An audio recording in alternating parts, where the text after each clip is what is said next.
আসসালামু আলাইকুম। আশা করি সবাই ভালো আছেন। আলহামদুলিল্লাহ আমিও ভালো আছি।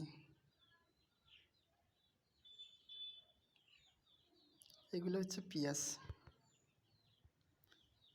বনগ্রাম থেকে পেঁয়াজ নিয়ে আসার পর ভাই আমি একটু বিপদে পড়ে গেছি।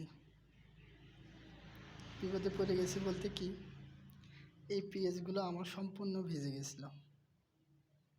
মানে বৃষ্টির পানিতে এই দরজা দিয়ে গড়িয়ে এই পেঁয়াজগুলো সম্পূর্ণ ভেজে গেছে।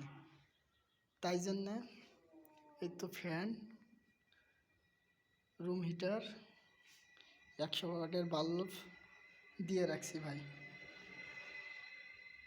পেঁয়াজগুলো সম্পূর্ণ ভেজে গেছিলো ভাই। এগুলো আমার বীজ পেঁয়াজ, আপনাদেরকে আগের ভিডিওতে দেখাইছিলাম।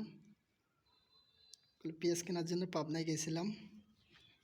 এই পেঁয়াজগুলো আমার ভিজে গেছে অবশ্য। এখানে বস্তা আছে একগুলো, এই যে এখানে বস্তা আছে একগুলো, এলে ভেজেনি, শুধু এই পেঁয়াজগুলো ভিজে গেছে। জানি না কেমন হবে। আগে যখন আমার বাবা ছিল তখন বলছিল, কলে কি পেঁয়াজ ভিজলে সমস্যা নাই, গাললে হবে। এখন তো বাবা নাই, সাহসটাও পাচ্ছি না, কেমন হবে আল্লাহ জানে। তারপর অনেককে দেখাইলাম, সবাই তো বলতেছে করলে কোনো সমস্যা হবে না, গাড়া যাবে।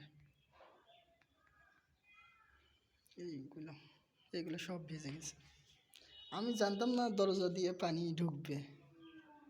এই দরজা দিয়ে একবার পানি আসিয়া এগুলো একবার ভরে গেছিলো।